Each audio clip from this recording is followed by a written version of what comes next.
Bismillahirrahmanirrahim. Assalamualaikum warahmatullahi wabarakatuh.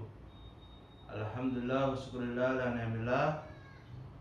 Anak-anakku sekalian, pada kesempatan kali ini kita masuki pelajaran tematik, yaitu tema 1 organ gerak hewan dan manusia, subtema 3 lingkungan dan manfaatnya. Ayo belajar. Materi tentang lingkungan dan manfaatnya telah aku pelajari. Sekarang aku siap mengulang pelajaran tersebut secara ringkas. Nah, mari buka bukunya, halaman 35.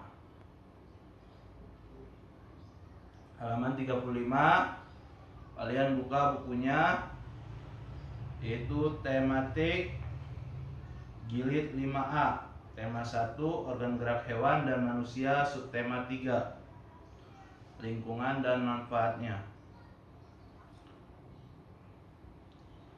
Mari kita baca. PPKN, muatan PPKN, pengamalan sila kelima Pancasila. Bunyi sila kelima Pancasila adalah keadilan sosial bagi seluruh rakyat Indonesia. Sila kelima ini dilambangkan dengan gambaran padi dan kapas.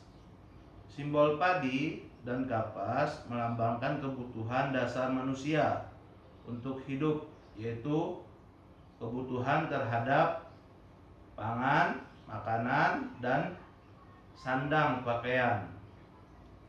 Untuk tercapainya masyarakat Indonesia yang adil, makmur, serta berkecukupan pangan dan sandangnya, baik secara lahirnya maupun batinnya, hanya dapat dicapai dengan selalu bersikap adil terhadap sesama dan menghormati hak-hak orang lain.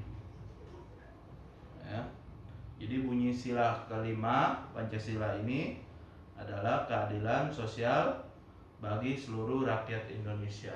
Memang harus adil ya. Seorang pemimpin harus adil. Mau bagaimanapun, mau dia seorang yang kaya rakyatnya ataupun yang miskin, harus adil dalam penegakan apapun. Karena ini mencakup sila kelima Pancasila, yaitu keadilan sosial bagi seluruh rakyat Indonesia. Nah, nilai-nilai sila kelima Pancasila, nilai-nilainya apa aja? Yang pertama adalah mengembangkan perbuatan yang luhur, yang mencerminkan sikap dan suasana kekeluargaan dan gotong royong. Jadi mengembangkan perbuatan yang luhur, baik di lingkungan, dan mencerminkan sikap dan suasana kekeluargaan dan gotong royong sama ketika berada di lingkungan. Yang kedua, mengembangkan sikap adil terhadap sesama.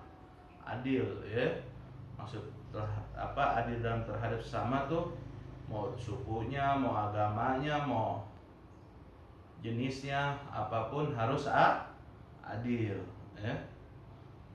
Perilaku apapun harus diadilkan, jangan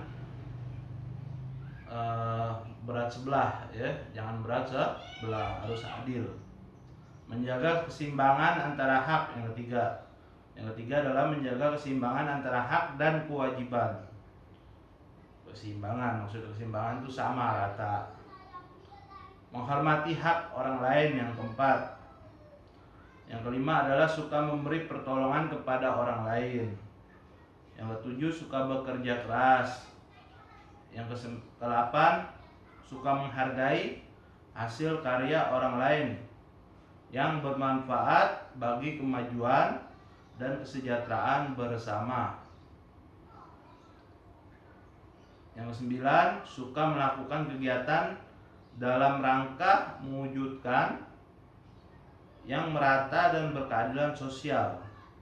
Yang 10, tidak berperilaku boros dan bergaya hidup mewah. Yang 11, melakukan kegiatan untuk kesejahteraan bersama. Jadi intinya dari nilai-nilai sila kelima ini, bahwasannya di lingkungan kita itu kita harus yang namanya saling gotong royong, adil, dan tidak mengganggu sesama, dan juga harus bekerja keras, dan juga saling melakukan kegiatan untuk kesejahteraan sesama. Jangan kesejahteraan sendiri aja kan, tapi kesejahteraan bersama dalam lingkungan. Misal warga kita punya usaha. Warga kita punya usaha. Diajaklah tetangga-tetangga, ayo ikut. Itu namanya melakukan kegiatan untuk kesejahteraan bersama. Nggak harus sendiri-sendiri. Dan juga jangan berperilaku boros. Gaya hidup yang sederhana saja, nggak usah mewah-mewah. Jangan boros. Karena kenapa ya? Udah dibilang juga kan, boros adalah termasuk perbuatan setan, nggak boleh. Jadi jangan boros-boros. Harus hidup yang sederhana aja. Kalau kita mampu, kita mempunyai sesuatu apapun, jangan boros. Kalau bisa bantu orang lain. Inilah adalah sifat sila, nilai sila kelima Pancasila, yaitu adalah keadilan sosial bagi seluruh rakyat Indonesia. Yang kedua adalah muatan bahasa Indonesia. Dalam pelajaran kita adalah sekarang muatan bahasa Indonesia. Menentukan pokok pikiran sebuah paragraf. Ada banyak cara untuk menentukan pokok pikiran dalam sebuah paragraf, yaitu yang pertama adalah baca paragraf secara keseluruhan dengan teliti. Jadi kita baca, baru apa maksud dalam paragraf tersebut. Kedua, cermati seluruh kalimatnya. Ketiga, temukan kalimat utamanya. Keempat, tentukan ide pokoknya. Jadi cara kita menentukan suatu bacaan, ada banyak cara untuk menentukan pokok pikiran dalam sebuah paragraf. Kalau ada bacaan, kita gimana caranya? Baca paragraf secara keseluruhan dengan teliti. Baca dulu, cermati seluruh kalimatnya tuh. Temukan kalimat utamanya. Apa maksud penjelasan ini? Tentukan ide pokoknya. Adapun tugas kalian adalah bacalah teks berikut. Bacalah teks berikut. Sebagai manusia, kita harus bersyukur terhadap apa yang kita dapat. Apapun yang kita lakukan, kerjakan dengan ikhlas. Jangan pernah mengeluh dengan banyaknya pekerjaan yang harus kamu selesaikan. Jangan pernah mengeluh dengan gaji yang kamu terima ketika dewasa nanti. Seberapapun penghasilan yang kamu dapat, terimalah dengan ikhlas agar hidup jadi bahagia. Pertanyaan, sudahkah kalian membaca paragraf di atas? Kedua, kalimat utama paragraf di atas adalah sebagai manusia kita harus bersyukur terhadap apa yang kita dapat. Yang ketiga, ide pokoknya adalah manusia harus bersyukur. Ya, gitu ya.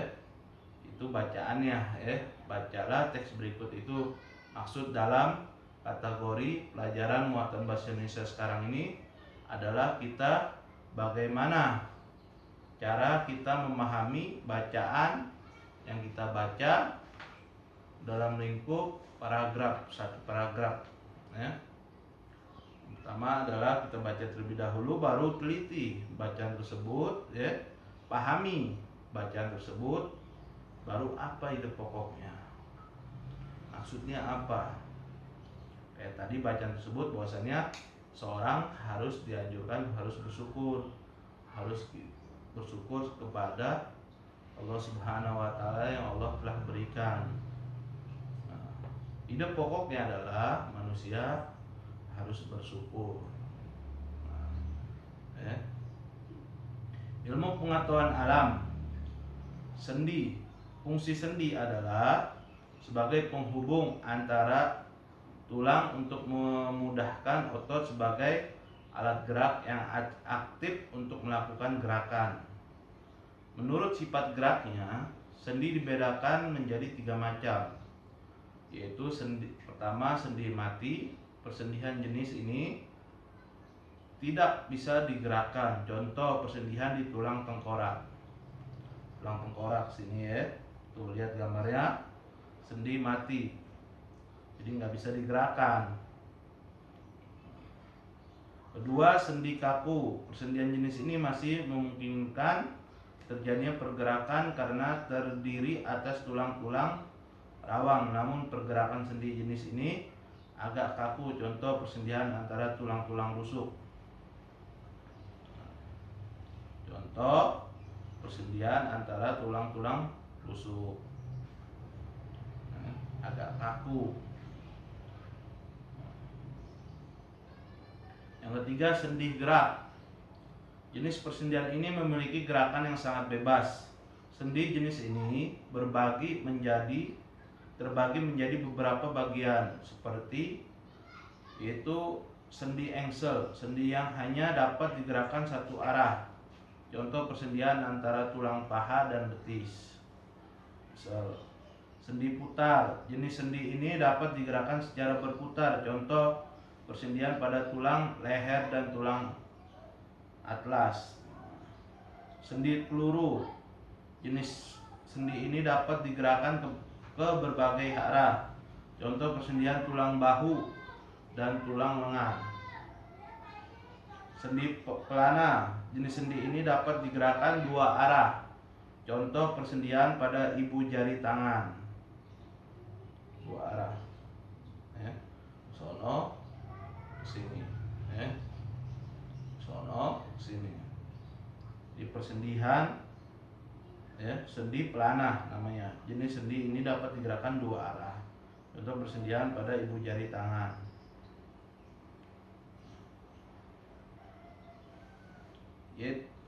Otot. Nah, adapun ini sekarang kita otot. Tadi sendi, pembahasan dalam ilmu pengetahuan alam ya. Sekarang adalah otot. Berdasarkan jenisnya, otot dibagi menjadi 3. Yang pertama, otot polos. Ciri-ciri yang dimiliki oleh otot polos adalah berbentuk gelendong, memiliki satu inti sel yang berada di tengah, gerakannya lambat, dipengaruhi saraf otonom, terletak di organ dalam, yaitu di saluran pencernaan, saluran pernapasan, saluran peredaran darah, dinding usus, otot di saluran kemih, dan alat ekskresi. Ciri-ciri yang dimiliki oleh otot polos. Nah, ada otot polos, ada otot lurik, ada otot jantung. Nah, otot polos itu ciri-cirinya adalah berbentuk gelendong, memiliki satu inti sel yang berada di tengah, gerakannya lambat, dipengaruhi saraf otonom, terletak di organ dalam, yaitu di saluran pencernaan, saluran pernapasan, saluran peredaran darah, dinding usus, otot di saluran kemih, dan alat ekskresi. Jadi otot polos itu ciri-cirinya yang tadi telah disebutkan. Nah, adapun yang kedua adalah otot lurik. Otot lurik ciri-cirinya apa sih? Ciri-cirinya adalah ciri-ciri yang dimiliki otot lurik adalah berbentuk silinder dengan garis gelap terang, melekat di rangka, bekerja secara sadar dengan perintah otak. Nah, ini ya. Cepat dan mudah lelah, bentuk yang panjang dan memiliki banyak inti sel, multisel, mempunyai pigment myoglobin. Inti selnya berada di tepi. Inti Jadi selnya berada di tepi. Berarti langsung tuh kalau kita kecapean langsung ke otak. Ya, cepat bergerak ya dengan perintah otak, secara sadar perintah otak. Nah, yang ketiga, otot jantung. Ciri-ciri yang dimiliki oleh otot jantung adalah bentuknya mirip otot lurik tapi bercabang. Bercabang-cabang. Selnya mempunyai satu inti di tengah. Bekerja tidak menurut kehendak, tahan terhadap kelelahan, dipengaruhi saraf tak sadar, berfungsi memompa darah ke luar jantung. Nah, itu yang berada di dalam tubuh kita, otot yang berada di dalam tubuh manusia ada 3, ada otot polos, ada otot lurik, ada otot jantung. Dalam kalau ilmu pengetahuan alam ilmu kedokteran nih. Penyakit atau kelainan otot. Nah, ini penyakit atau kelainan otot. Penyakit atau kelainan otot berikut adalah kelainan yang timbul di bagian otot atau yang mempengaruhi otot, yaitu adalah pertama tetanus, ketegangan yang dialami oleh otot yang disebabkan oleh infeksi dan bakteri, itu tetanus. Kedua, kram. Kejadian ini biasa dialami oleh semua orang, khususnya oleh seorang atlet yang memiliki kelebihan otot. Nah, kram. Ketiga, terkilir. Kelainan ini otot karena terjadinya kesalahan pada gerak otot sinergis yang bekerja berlawanan arah. Keempat, memar. Robeknya selaput sendi karena kecelakaan. Bisa kecelakaan jatuh atau memar ya kan. Yang kelima, urai sendi. Apa urai sendi? Sobeknya selaput sendi yang diikuti lepasnya ujung tulang sendi. Yang keenam, hipertrofi. Otot yang terus dilatih sehingga berkembang membesar. Biasanya dialami oleh binaragawan. Kalau olahraga, otot berkembang besar, biasa dialami oleh binaragawan. Dia sering lari, dia sering main sepeda, ototnya menjadi besar. Atrofi, kondisi yang disebabkan infeksi virus polio yang dapat menyebabkan otot semakin mengecil dan menyusut. Itu atrofi namanya dalam ilmu pengetahuan, itu namanya atrofi. Dan yang terakhir adalah stiff atau kaku leher, yaitu kelainan otot karena adanya peradangan otot trapezius leher akibat gerakan yang menghentak secara tiba-tiba atau salah gerak. Suka sakit ya kan, dibilang masalah bantal ya, padahal itu otot. Kaku leher stiff. Karena kenapa? Karena salah gerak.